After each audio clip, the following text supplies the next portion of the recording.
Hello out there in internet land, and thank you for joining us for this episode of the Marketing Guides for Small Business podcast. My name is Ian, and I'm joined by Jen, Ken, and Paul, and together we are your marketing guides for today. Now, Facebook continues to be a social media powerhouse, and even though other platforms are growing in popularity, Facebook continues to have a large audience of engaged users. Many businesses have either not tried Facebook advertising or they have tried it without success. So today we're going to be exploring the topic of getting started with Facebook ads. So Ken, Jen, and Paul, thanks for joining us today. And Ken, I'm going to start with you. I think a great place to start this conversation is to look at a bit of Facebook history. There was a time when Facebook was a beautiful platform for businesses to reach followers and even a broader market beyond their followers from an organic perspective. But those days are long gone. Can you talk a bit about that change and how these changes have forced businesses into a pay-to-play scenario with Facebook? Yeah, absolutely. So, Facebook's been around since like 2004, I think, and it first made pages available, in the 2007, 2008 timeframe. And there is where it started to think, okay, now maybe we can make money through an advertising model. But in the early days of Facebook pages, it was awesome because not many businesses were sophisticated enough to be on there. First of all, if you were posting, and it was a novel platform, so everybody was excited. They were enthusiastic. It hadn't been poisoned by, the comments and the climates, and the algorithm has only accelerated that, over time. But it used to be a lot easier to get your posts seen in anybody's newsfeed. Now, over the last 6-7 years, Facebook has made the shift to where it prioritizes content to be delivered to people, from people, meaning other profiles, and not from pages. So, as a matter of fact, if you want to make sure that your page content is delivered organically, you need to ask people to put you on like their favorites list so that your content's always going to show up. Well, most people aren't willing to do that. Or if they are, chances are it's because they work for your company and you've asked them to do that. And they're like, okay, yeah, I can do that. So again, that's not particularly meaningful in terms of helping you generate reach. We've known for the last 5 years that Facebook organic reach from business page posting has gone down. It's gone down, and it's gone down dramatically the last 2 years in particular. To now, it's to the point where, on average, the average Facebook page may only reach like 2.2% of all of the page followers. So think about that for a second. If you have 100, for every 100 followers you have for your page, anytime you post content, it's likely to only be seen by 2.2 people. That's not very good reach. And so you can spend a tremendous amount of money there. Facebook's done some really, what I thought in the early days were really exciting stuff, like creating the ability to do a check-in and to have a check-in offer. I thought, man, this is going to be the next big thing. This is still probably 2009 or 2010 kind of a time frame. Foursquare had started to make a big push into giving people the ability to claim offers when you were doing check-ins, and that never really took off. And Facebook never turned that into a paid advertising strategy in any real sophisticated way, which I personally think is a huge missed opportunity. I think they could have put together, and this is a little bit off topic, but I think they could have put together an advertising model where, they probably could have charged based on redemptions of check-in offers, or claiming of check-in offers, not just the delivery of them, although they could have charged for that as well. And I think a lot of businesses would have said, heck yeah, I want to know if somebody, because they're sharing with the rest of their Facebook friends that they're checking into my place of business. Man, that word of mouth is fantastic. But it's delivered through the social channel. so it can get amplified and actually have the ability to kind of get amplified in a through a variety of different ways without people having to take a lot of action to make that happen.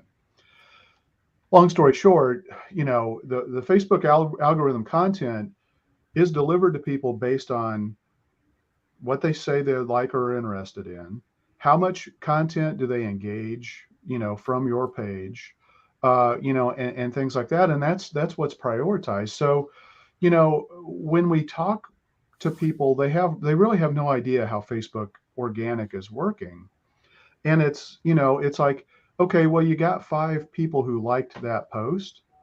Here's the problem. It's the same 5 people on every post.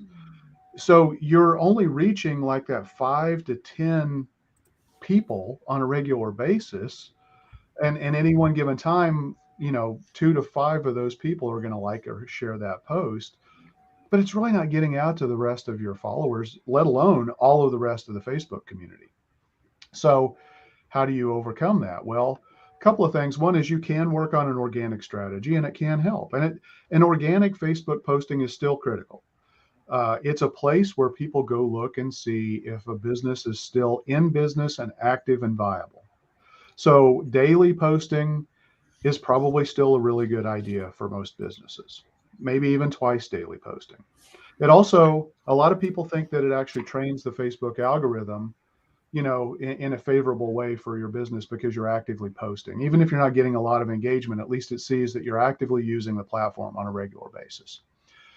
The type of content that you post can have a huge impact. I mean, not all pieces of content, not all posts are equal. Videos, the top performer, carousels or image-based posts typically perform really well as well. Just, text-based posts, or even sharing a link.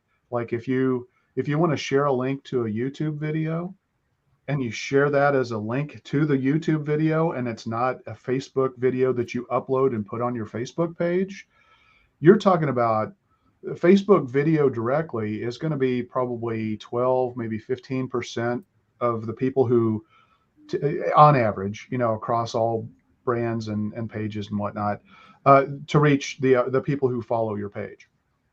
If Hey you post, Ken, I'm just gonna cut you off here because okay, I don't all right, want to steal the thunder of other people. And okay, all right, I think some of the things you're gonna say are actually gonna come out in the next set of questions. all right, So cool. So, so well, if they let me don't, just say this. yeah, yeah. So to improve your organic reach, you can do it. You should think about doing it for most businesses, and you need to do it by design. It's not going to happen but just by chance. I mean, it happens based on a plan. Awesome. Awesome. And just to remind you, the question was what changes and how have these changes forced it into a pay to play, right? Yeah. So I mean, we've gone from where you could get pretty good reach for your, for the people who are following your page, yeah, to where you're almost 2% of the people who now follow your page. yeah. So you really do have to pay to play as a business in Right. order to get engagement. But I want So to jump in on there if yeah, I could, because Ken said something really good, which we've been talking to our clients about a lot, and it's the whole fact of like it's the keeping the lights on strategy, right? So even though so he said all these things about Facebook, it's still worthy to post once a day or at your cadence. And I would say this advice goes for Twitter, LinkedIn, Twitter if you're still there, depending on what's happening and how you feel about it. But it's keeping the lights on, because remember, all of your clients or customers or potential customers will have their favorite social media networks that they check into.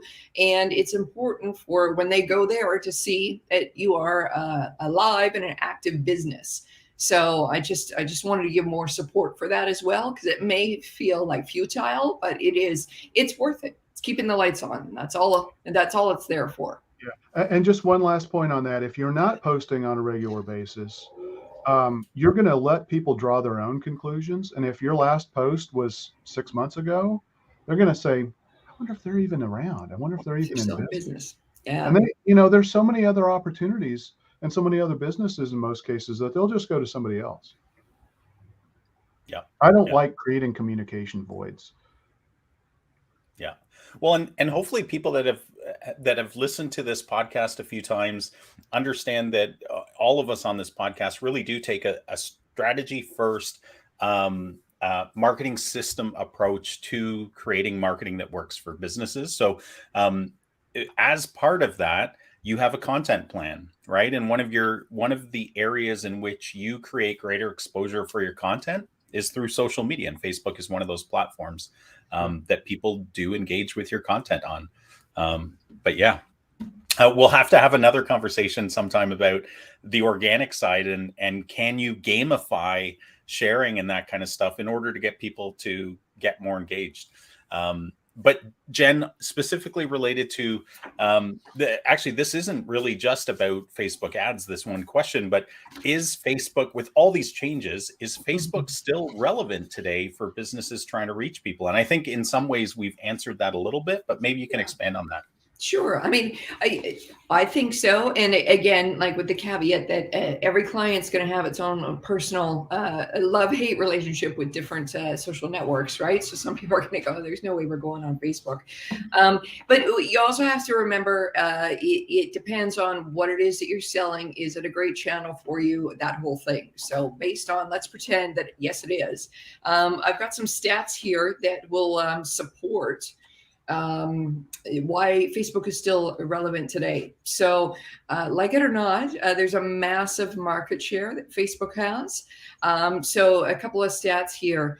They were the top visited social media site, right behind Google and YouTube. So if Google's the world's number one search engine, YouTube is number two. They were top three in all of the sites visited worldwide. Next stat is Facebook has an estimated 2.7 billion monthly active users worldwide. Now, the important thing about that stat is the two words monthly active. These aren't people that have signed up and abandoned their accounts or log in once a year type of thing. These are active throughout the month. So that's important too. And what's important about that is if you are setting out advertising campaigns, it's important you have an audience there to view it.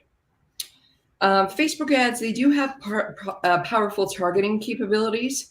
But here's the thing on that too. So once you have decided and defined your audience, the Facebook advertising capabilities, their tools are phenomenal in the way that you can drill down to who you want to be seeing your ad. So they are very much all set up for advertising for businesses. But the thing I want to caution you ahead of is just because this channel has such great reach and there's powerful targeting capabilities with launching Facebook ads, you still have to be doing the thinking and the strategy first before you open up that tool to decide what kind of ad and how it's going to look and how it's going to run. But in short, it's still a site and still a channel worth considering for sure. Yeah.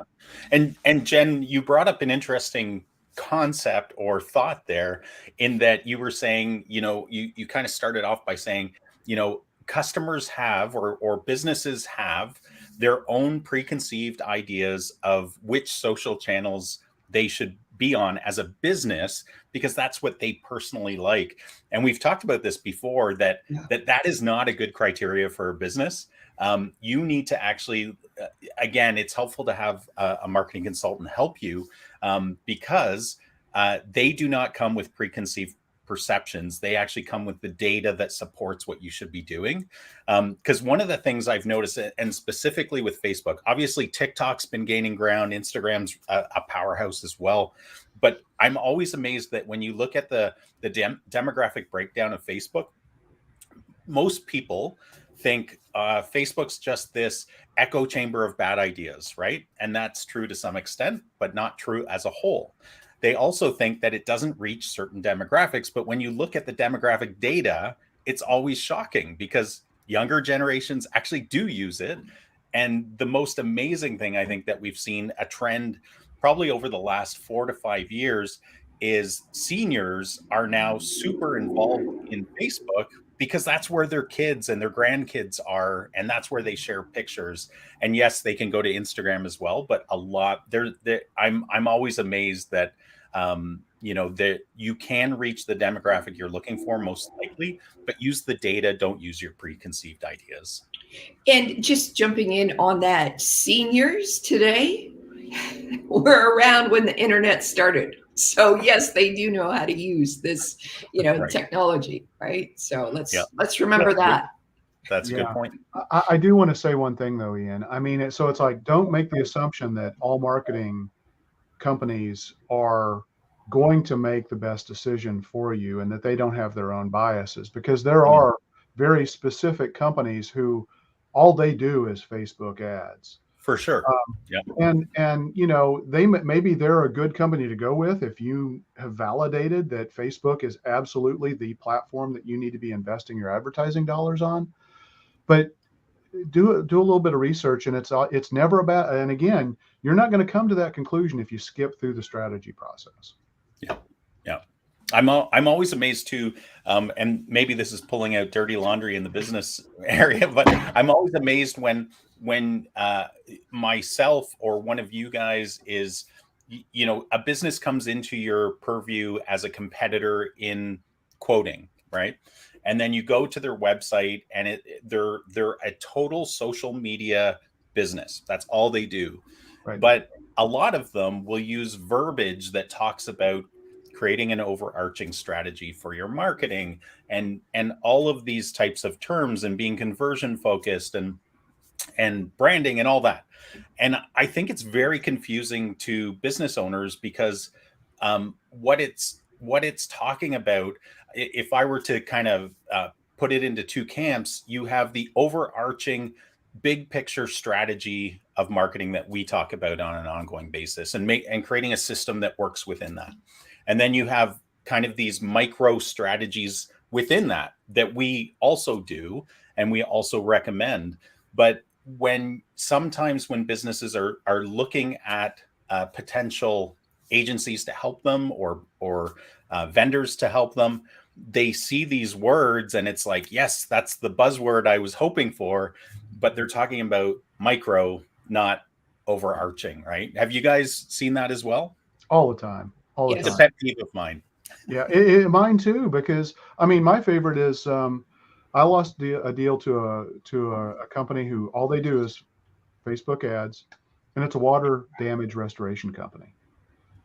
I mean, if people have water leaking in their house, listeners, how many of you are going to go to Facebook to go find a company? I think you're going to go to Google. Yes. And so, why invest all of your marketing dollars and all your paid ad strategy on that one channel? It drives me nuts. But don't be fooled by great sales material, great salespeople. They do your best to do due diligence and find out if there's any real depth and breadth to what they're talking about. Yep. Paul, talk a bit about the strengths of Facebook ads. Now, isn't this ironic? If our audience doesn't know, Paul is not the biggest fan of Facebook in general, so he's a great guy to talk about this part. Well, in the past, Facebook has actually had some really good advantages or strengths when it comes to targeting, and a lot of those have changed recently. Some of it's due to privacy laws. I think some of it's due to Facebook being Facebook. But you can target your competitors' followers or fans, however you want to put it, by using their audience insights and remarketing. Facebook in the past has been really good for remarketing. If you run Facebook ads in combination with Google ads, you can actually retarget someone on Facebook that clicked on a Google ad, and that can be really powerful from a remarketing standpoint. and they have lookalike audiences where they will actually use their algorithm to build a targeting audience based on people that are similar to people that have followed you or engaged with you in some way. And you can target people that have recently engaged with other Facebook ads. So they have had some really good targeting options. There's very powerful targeting options, but I gotta say, I think Facebook is a slowly dying platform, and I think they've done it to themselves. But as everyone has said, you have to be there. I mean, it's not going to go away tomorrow, and it is important to have a presence on Facebook. And the other thing I would say is when we look at these statistics about how many users Facebook has and how often they engage with the platform, I think one thing you have to ask when we're talking about advertising as opposed to Facebook as a platform is, what are they actually doing on Facebook? Are they going there looking for products and services, or are they going there to engage with their friends and look at cat videos? And I think that's something that is not, it doesn't come out in the statistics. Yes, there's a lot of people on Facebook. Yes, younger people are on Facebook, although I think the number of younger people signing up for Facebook accounts is declining, but why they are there is not reflected in the statistics. Hey, I Paul, think if you're looking at it to spend money on Facebook ads, that's something you need to consider. yeah, and I think that's a really good point that you just raised, because I'm not actually supporting it in the way you think I'm supporting what you just said, but it's because I don't think we've talked about this on other podcasts, but you raised the key difference between a search-based advertising platform like Google, where somebody is actually pre-qualifying themselves. It's intent oriented, right? But where Facebook shines is that it's the same type of platform that, imagine if you're driving down the street, and yes, I'm not looking to buy anything, but I'm driving down the street and I see a billboard and it's got my something I'm super interested in. I'll take note of that. And that's why Facebook advertising works, because of what you just said, that the targeting is not as good as it was, but it's still one of the best audience targeting platforms from an interest side that you can get. Like, there's ways you can target audiences in Facebook that you can't target in Google at all. So they both have their strengths and weaknesses, and I think what you said about pairing them together gives you this amazing 1-2 punch. And what's interesting is Google is trying to close that gap from a targeting standpoint. For sure, they're putting some things in place that they're trying, and probably because they realize that Facebook does have targeting options that they don't, and so they're trying to close that gap. Yeah. And I think the next. Sorry, Ken, you wanted to jump in? Oh well, yeah. I mean, Facebook. I would say it's kind of an interruptive strategy. That's right. It's not too dissimilar in the terms of how it stops you than like a TV commercial. It is very dissimilar in terms of targeting, because a TV commercial is, broad. It's called broadcast for a reason. I mean, it's wide. Everybody who turns into that channel. Facebook obviously is a lot more targeted because it, like you said, Ian, it's based on likes, interests, psychographics, demographics, things like that. Yeah. We used to call that in the industry spray and pray, that type of advertising where it was, for the masses. Obviously it's based on focus groups and intelligent, theses about what's going to work. But yeah, ultimately you're guessing, and then you respond to what's happened. Ken, talk a bit about what types of ads a business can choose on the Facebook platform from an advertising standpoint. Yeah. So first thing I want to, we haven't talked about this before, and stop me if I'm going to step on somebody's toes, but It really comes down to the nature of your business. Jen mentioned, what products do you sell, and the nature of your business. Typically, and this is not always the case, but typically a business to business may not have as strong alignment as a business to consumer type business. Lifestyle businesses tend to do really well. If you're anything dealing with health, beauty, travel, fitness, historically Facebook ads have been and continue to be really strong performers. Um, and since this is for small businesses, um, we have to be realistic here too. Part of everything that's rolled into these ad statistics comes from these giant brands who have billions of dollars to spend on these platforms. They already have massive brand recognition. So yeah, their investment and their performance on these platforms is probably going to be pretty good. So, and I think that skews the statistics for a lot of the small businesses that are out there. So take some of these statistics with a grain of salt and realize, if anything, they're probably inflated quite a bit in terms of the value of the performance.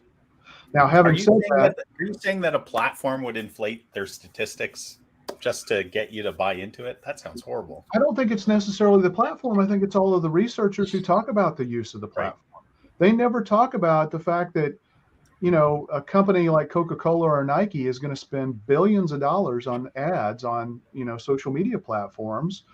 And, yeah, that's a massive spend. And when you look at all of the corporations that, large corporations that are doing that, and then all the small businesses that are doing that, of course it skews the numbers. Can I just comment on something you said? Yeah. I actually disagree with you. Here's the controversy in our podcast, everybody. I actually disagree with you about the B2C versus B2B part, because I've dug into that. I haven't looked at it in the last year, but it's something I've continuously looked into related to any social media platforms, because I came out of the B2B world, the corporate B2B world. And there was always this we talked about preconceived perceptions, right? Or biases. There was always this philosophy that Facebook, Instagram, any of the social platforms, except for LinkedIn, was for B2C, that business people do not make business decisions on those platforms. But there's lots of stats out there that disprove that. Right. But the craziest part about that philosophy is that we're business to business people. Do we go on those social platforms? Yes. Do we spend time on them? Yes. Do we make decisions while we're on those? Yes. Do we click on ads? Yeah. Like it's a people to people business. It doesn't even matter, and there's lots of stats out there about social media use while in business, like at your place of business. So even the idea of, well, they don't go to Facebook during their workday, that's not true either. Well, it can be, because a lot of corporations are going to shut down access to Facebook. A lot have opened it up, though, because they want to appease to the younger generations that are social drivers, right? Yeah. I saw that at the last corporation I worked in. They gave free access to everything because they wanted to attract the younger generation. Yeah. The reason that I say I think it performs, and again, this is a gross generalization. You're absolutely right. If you're a coach and you're trying to sell your business growth strategies to marketing consultants, hell yeah, the marketing consultants are going to click on those ads and going to buy a bunch of stuff from you. So sure, and that's very much B2B. But here's where I think it gets a little bit more difficult, and that is that the targeting I don't think Facebook's data is as good when you're trying to target other business owners to deliver your ads across the board. I mean, in some niches, absolutely. Yeah. But, whereas consumers, I think you've got more refinement in your targeting potentially. And maybe the value of the sale makes that a wash. I don't know. But anyway, I just think it's something that everybody ought to think about. And I think, overall, I think you really need to look and compare all of the advertising platforms like we talked about earlier. Think about it from a strategy perspective. Where should you be investing your money, and how can you we've talked about this as well, omni-channel, doing Google ads and Facebook ads in conjunction with one another can be massive amplification. Go where your audience is, right? Yeah. Yeah. So let's get back to the type of ads that you can run on Facebook. So, sorry. This is a topic that kind of agitates me a little bit. But you can do like single image based ads. We've all seen those. Those typically have some kind of a call to action button. I hope it's not learn more, because that's usually not a great call to action. Like buy now or schedule now is much better if that's appropriate. But the call to action wording on that button should be appropriate. So sometimes learn more is as good as it's going to get for you. Video ads, I kind of like the video ads because you get some really cool information. You can see how far somebody watched into a video. You can use that for remarketing. If somebody watched a video half the way through, you can put them to get a second ad delivered on that based on a criteria that, hey, I know they watched this video half the way through. That can imply deeper interest. So you can run an ad to help move them through the sales process or the buyer's journey that way. So video ads, I think, are really cool. They typically get a lot more engagement too, almost 60%, whereas image-based ads are, right around 30% typically. Carousel style ads, which are really a slideshow, I think these can be really cool. And I personally really like these because they also drive you nuts too, because you always wonder how much of this is clickbait. But a carousel ad done well will get you to scroll through a story, and keep in mind, even though I'm thinking about examples from like StoryBrand. They do this on Instagram because Instagram has some really nice carousel features too. And oh, by the way, you do Instagram ads through the Facebook platform. But you can tell a story. So it's like even if you're B2B or you're a painting contractor, you can have the top 7 colors that people are painting their houses in 2023, and you could have a carousel, and each one of those could be a new color, and you get them to click through. So that can work really well. You can do it for products. You can do it for projects, to highlight different works that you've done. I mean, and then you've got something that's really kind of similar, but it's not exactly, and that's a catalog or a product catalog style ad. That can be a combination of video and picture or image, they're delivered typically in a grid format, and so you have the ability to control the grid and the layout that you want, and it's great for showcasing, again, your product, a project, or even a solution, if it's more B2B, where you can tell that story. And then you've got the instant experience ads, which are video ads that when you click on them, they expand to take up the full screen. So it eliminates all of the other distractions that are there on Facebook, where they could click off very easily and go somewhere else because it's taking up the full screen. So those are, at a high level, those are the 5 types of ads you've got. You always need to think about, when you're picking the ad style, what's your objective? Is it, and we'll get into this a little bit, but more later, but what are you trying to accomplish? And always keep that in the back of your mind when it comes to not only your ad targeting, but also the type of ads that you're doing. Great synopsis. And one that I didn't specifically draw out in the questions today, but I think it's good to cover off a little bit, is boosting posts. We should probably talk a little bit about that. Ken, I don't know if you want to talk about that or one of the other guides, but. Yeah, I mean, in terms of, like one of the things that I think works really well, because we're all challenged with, well, maybe not everybody, but almost everybody is challenged with the organic reach. A really nice complement to that's easy to do is just boosting a post. And typically you don't want to boost every post, but you want to pick the ones that matter. And so, I think we've all talked about this before. Spending a little bit of money to boost a post that talks about a blog that can drive people back to your website to read that blog post. That's a way to get a lot more eyeballs on that blog post They're not a whole lot of money. I mean, it could be 25, $50 depending on your, your target audience and how broadly you want to get that out in front of people. But what it does is it gets people off of social onto your website. And so now you're using social as a way, even if it's paid, to build the SEO on your website, because if people are finding the blog posts interesting and they're spending time on your site, that has real SEO value. Yeah. No, that's a great explanation.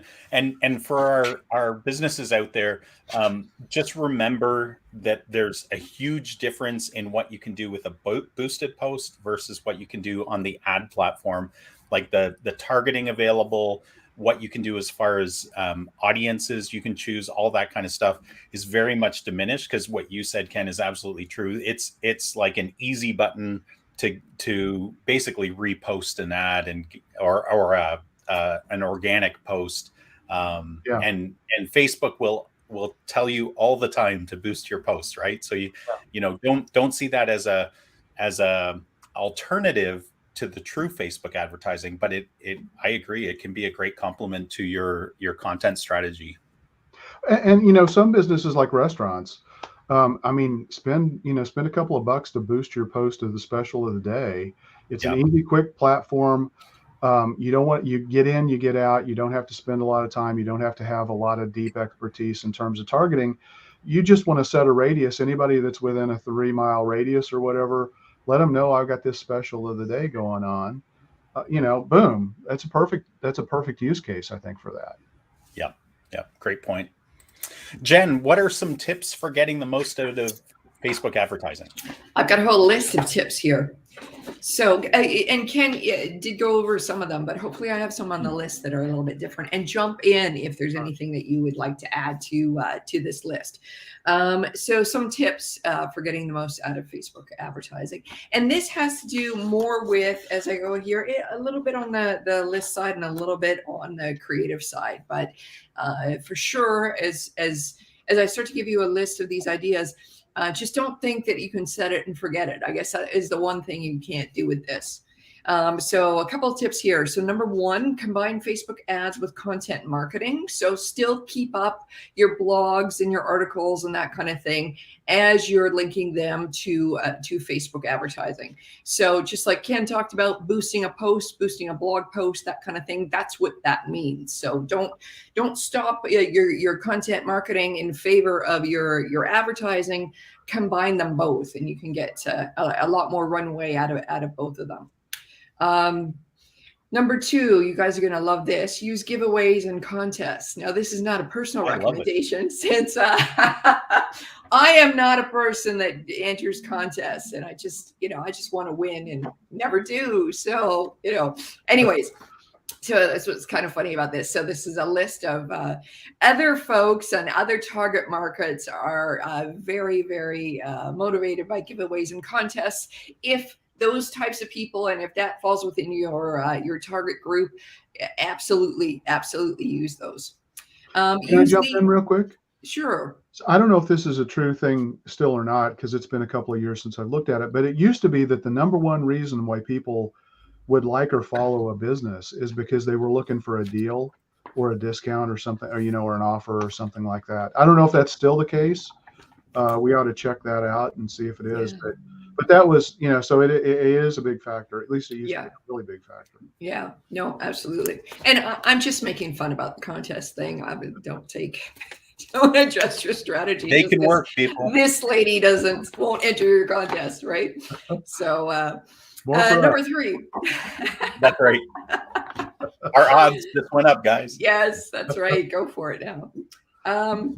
So just remember, you have to consistently be working on your marketing list or your email list. So as we talk about doing the ads out on Facebook, just remember, this is rented land, right? You always want to continue to build your customer list, your prospect list, and that kind of thing. So you can be doing that by doing an ad that promotes an ebook, a download, and whatnot. And that's the way that you can get folks back into your owned land by exchanging, the ebook, the download, whatever it is, in exchange for the email address that goes onto your list but the promotion of this ebook, the ad for this ebook, for example, was on Facebook. So you can think about doing that.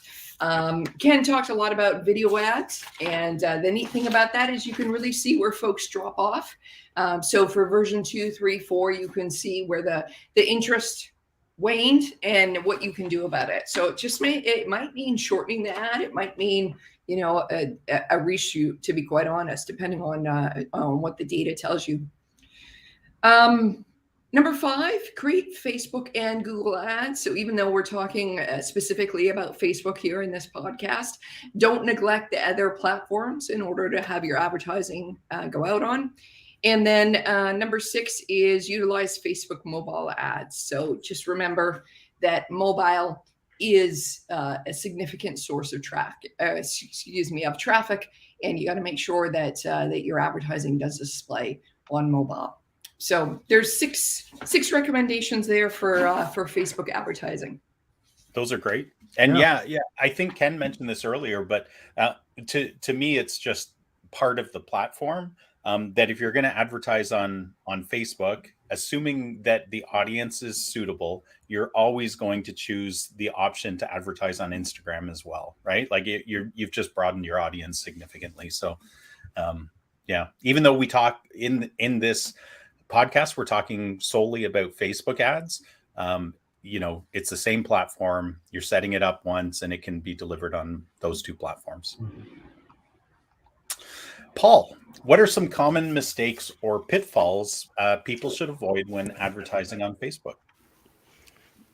Don't do it because they're going to shut your ad account down anyway. Actually, hold on. I actually wrote a note on my piece of paper here. I'm like, we don't really talk about it, but disapproved ads is a massive issue on Facebook. Absolutely. And disapproved ad account. It's so annoying. But I guess it was about a year ago where I don't know if it's a glitch in their algorithm, but they just shut down massive amounts of ad accounts, and there was no recourse for it whatsoever. But that being said, it kind of, no matter where you're advertising, is not having an objective. What are you trying to achieve? Yeah. That's always a big one, and goes back to targeting. We talked about targeting and not properly targeting. These pretty much apply to any platform, no matter where you're advertising. But if you're targeting the wrong audience, your results are going to be bad. So make sure your targeting is correct, and using the wrong ad type. Photos and videos. If you're advertising on Facebook, it has to be. I think it really needs to be video, because Facebook is a visual platform. It is not a text-oriented platform. So you really need to be using video ads. And back to something that Jen said, set it and forget it. You can't do that. They call it abandoning your ads, but I think those are some of the more common ones.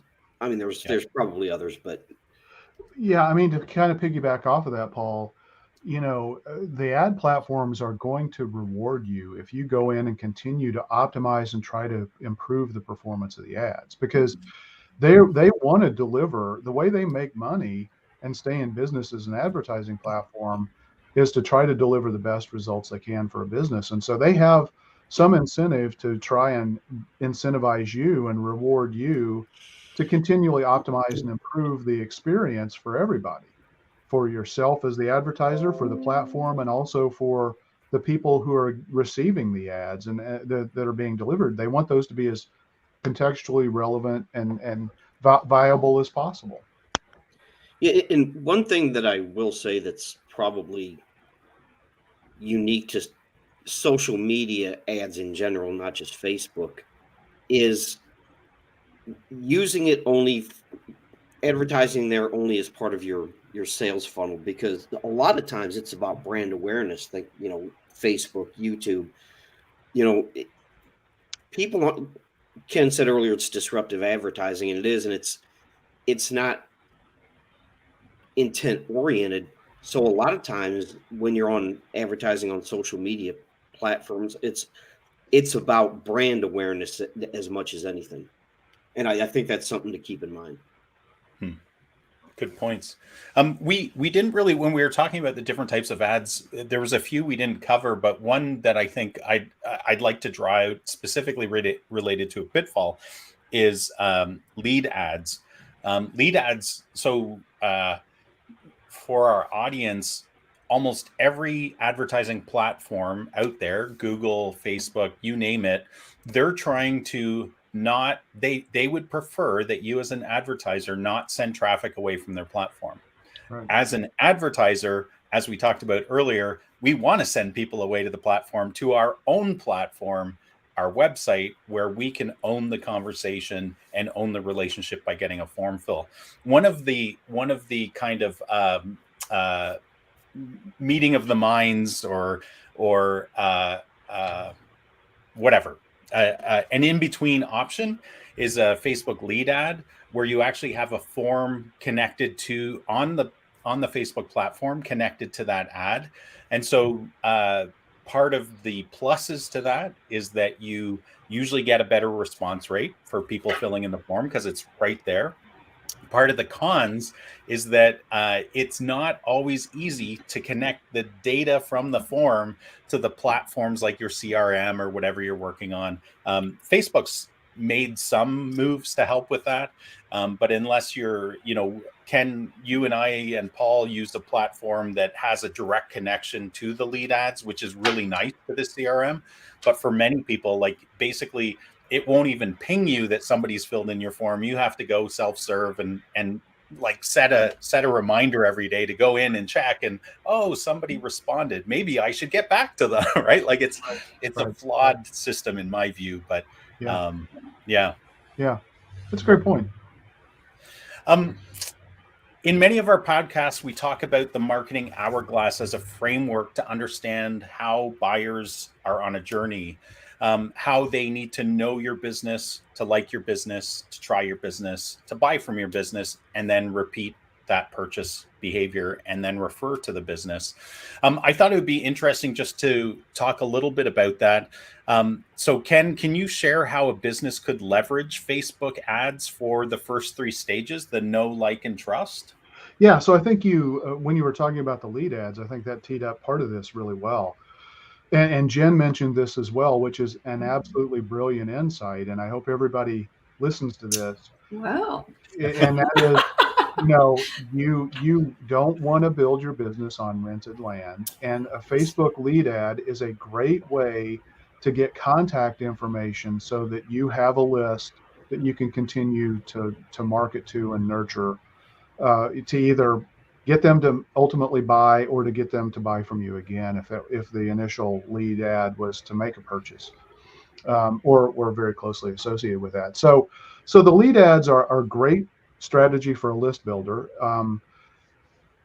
It also can develop some trust, because if you're delivering like an ebook, they're going to read your thoughts in this ebook, and that's going to say, okay, this company kind of gets this. Maybe I need to check them out a little bit more. And so that it's a light trust where they're kind of building that relationship a little bit deeper with you. Paul talked about brand awareness. Facebook ads are really good at the brand awareness level. And one of the things that we always see, not always, but way too many times, is that our clients genuinely just lack the traffic that they need to their website to get the results that they really want. And so, you need to look and initially, until you can get the search engine optimization monster really working for you, you need to buy traffic. And so Facebook ads, it can be a really cheap and a really effective way to buy traffic to get people to your website. Then once they're to your website, now you start to build an audience. Now you can remarket to them. so that you can, again, stay top of mind as they're going through their buyer's journey. And that's, it's all stages, Ian, as you talked about, but you can use the power and the targeting of Facebook ads to really build your awareness and your audience so that you can take advantage of that through the later parts of the sales cycle. When it comes to trust, I mean, one of the things that you can do in terms of running an ad is show a testimonial, whether it could be a video or it could be just a picture of a statement that somebody said about your business, and you can turn that into an ad, and that's going to help facilitate trust. So, and then as you post content and they like the ads, I mean, the more engagement you get, that's going to kind of hit the, kind of the like aspect. So this is where I think, every business could potentially really benefit from Facebook ads at the know, like, and trust level. Yeah. Yeah. One of the neat things too with Facebook that I've seen, in particular, an expert in this area, John Loomer, creates really cool multi-step funnels just using Facebook, retargeting and ad audiences, where you attract at the no phase. Once they do some sort of action, you put them in a new audience that is now the trust phase, right? And then if they act, you then move them into a new audience that's for the try phase, and you can even move them into they're ready to buy, right? And so obviously it's a funnel. It keeps getting smaller and smaller over time, the number of people in there, but that's a really cool, obviously you can create these monster multi-funnel approaches, and it has to make financial sense to you to do this. But for some businesses, especially where there's a longer buy cycle, some of these multi-step funnels where you're moving people through that hourglass and you're creating smart audiences each step of the way, that's a really cool way to really connect with them where they're at in their buying decision. That's a great point. And, I mean, yeah, it takes some money and some investment to make that happen. But if you do it right, a lot of those elements are evergreen. I mean, the content needs to change and be refreshed. You need to tweak audiences, do this and do that. But the structure of what you've built can largely be reused from one campaign to the next. Yeah. Yeah. Awesome. And Jen, how about at the buy phase? How can you use Facebook ads at the buy phase? Well, you can use Facebook ads at the buy phase, depending on what you're selling. You can have people buy right there. But before you even think about doing that, I would actually, as a consumer, go and try and purchase some things off social media and see what the feeling is like for yourself, so you understand what the journey is like for the buyer. Because it can be a little bit disjointed. If you're used to selling off your website or selling off Amazon or, kind of selling personally like we're doing here, hopping on a video call to, secure a deal, promoting and selling via Facebook, it's a different channel, and you want to be sure that you understand what's happening at every stage of that buying process. It's a new channel. You assume it's going to work just fine, but there might be some things that pop up that are a little bit different or a little bit of a different experience than what you thought. So I would say before you even think about doing that, you yourself go and buy something off Facebook and see what the experience is, so you know best, should that be something that we actually do or not. But at least you've basically stood in the shoes of your clients as they're going through that process. It's a great idea. Yeah, that's awesome. And Paul, how about Facebook ads? How can they be used for the repeat and the refer stages? Interesting. I